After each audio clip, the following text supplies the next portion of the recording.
शाम होते ही चिरागों को बुझा देते हैं। ये दिल ही काफी है तेरी याद में जलाने को। एक बहुत संजीदा गंभीर सवाल कि अतीत की दर्द भरी यादों से कैसे निजात पाएं, कैसे मुक्ति पाएं। तो एक बहुत इंपॉर्टेंट सवाल है और हमें अपनी इस जो पास्ट की जो मेमोरी में हम स्टक हैं उससे निकलना बहुत जरूरी है, क्योंकि आध्यात्म हमें सिखाता है कि जीवन वर्तमान में है। जो लोग पास्ट में जी रहे हैं वो कभी भी प्रगति नहीं कर पाते हैं, ना पर्सनली ना प्रोफेशनली। 5 स्टेप प्रोसेस है, पहले हमें उसे समझना होगा और स्टेप बाय स्टेप हमें आगे बढ़ना होगा। सबसे पहला स्टेप, हमें जबरदस्ती नहीं करनी है और इस बात को सहजता से स्वीकारना है कि ये जो यादें हैं जो हमें दर्द दे रही हैं वो हमारे ही जीवन का, हमारे अतीत का हिस्सा है। अगर इस समय मैं आपसे रिक्वेस्ट करूं कि आप कुछ भी सोचें, पर प्लीज एक काले घोड़े के बारे में ना सोचें। सब कुछ सोचें, काले घोड़े के बारे में ना सोचें, तो क्या होगा? जाने अनजाने एक मन मस्तिष्क में एक छवि आपको दिखेगी काले घोड़े की। दोस्तों, यही होता है हमारे इस मानव मस्तिष्क के साथ। इसके साथ हम जितनी जबरदस्ती करेंगे वो हमारे साथ उस तरह की मेमोरीज और लाएगा जो हमें दर्द देंगी। इसीलिए ये समय है खुद के साथ रिश्ता प्रगाढ़ करने का और खुद को समय देने का। जिन यादों को सालों साल बनाने में हमें लगा है, वो हम ये चाहें कि कुछ दिनों में, कुछ घंटों में, कुछ महीनों में ये चली जाएंगी ये यादें, वो नहीं होगा। यादें मिटाई नहीं जाती हैं, समय के साथ धुंधली होती हैं। समय इसीलिए कहा जाता है कि समय बलवान है, इसीलिए हमें समय देना होगा।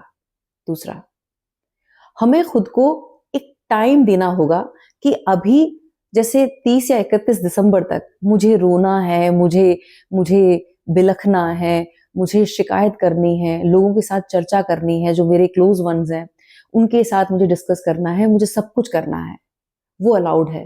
लेकिन 31 दिसंबर के बाद जब 2025 में मैं एंटर होऊंगा या होंगी, तो मुझे इस कड़वाहट या दर्द के साथ एंटर नहीं होना है। उससे पहले जो करना है आप कर सकते हैं। दोस्तों, बड़ी अच्छी लाइंस है कि अगर यादें रेत होती तो कितना अच्छा होता, वो हाथ से फिसल जाते और मैं पैर से उड़ा देता। पर यादें रेत नहीं हैं, यादें मन में बसी हुई हैं और उन्हें हील होने में समय लगेगा। तीसरा, हमारे आसपास, हमारे घर में या हमारे फोन की गैलरी में जो भी अच्छी पिक्चर्स हैं या फिर वो गिफ्ट्स जो हमारे घर में हैं जिन्हें देखकर हमारे चेहरे पर एक सहज मुस्कान आती थी, अब समय है उन्हें घर से विदा करने का। वो सारी मेमोरीज को आप डिलीट करें जो आपकी फोन गैलरी में है। वो सारे गिफ्ट्स अब किसी काम के नहीं हैं जो अब आपको दर्द दे रहे हैं। जब पुराना कुछ छोड़ा जाएगा तभी नए के लिए जगह होगी, वही हमें ग्रोथ देगा। इस बात को हमें समझना है। और सबसे इंपॉर्टेंट ये है कि इन यादों को आभार के साथ छोड़ना है। जब हम कड़वाहट के साथ या दर्द के साथ कुछ छोड़ते हैं तो वो दर्द वाली एनर्जी के साथ हम स्टक रहते हैं और फ्यूचर में भी वो दर्द हमारे साथ रहता है और फिर जाने अनजाने हर रिश्ते में हमें दर्द मिलेगा। आने वाले भविष्य में भी जो यादें बनेंगी वो दर्द भरी होंगी।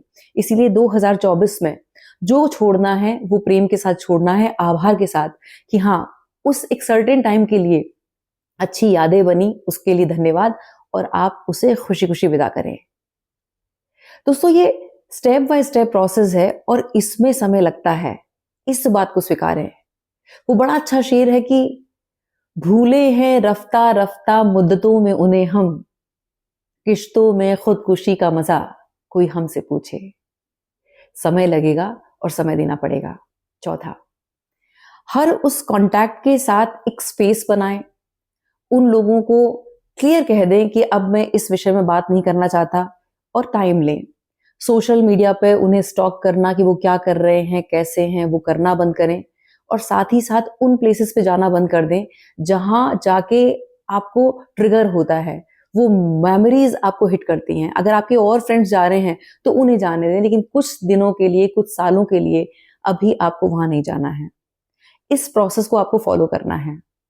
पांचवा और अहम, जब पुराना जाएगा नए के लिए स्पेस बनेगा। अब इस नए के साथ आपको अपनी नई हॉबीज पे काम करना है। ये जो एनर्जी है जो वहां पास्ट में अटकी हुई है, अब उसको हमें डाइवर्ट करना है खुशी के साथ, और उन हॉबीज को सेलेक्ट करना है जो हम बहुत सालों से करना चाहते थे। अब इस ऊर्जा को हमें वहां लगाना है।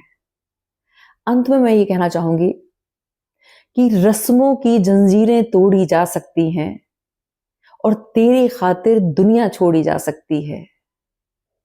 उसको भुलाकर मैंने ये महसूस किया है, आदत कैसी भी हो छोड़ी जा सकती है। दोस्तों, ये खूबसूरत यादें आदत की तरह हैं जो समय के साथ ही फेड होंगी, इसीलिए समय दें। बहुत बहुत आभार। नमस्कार। जय श्री राम।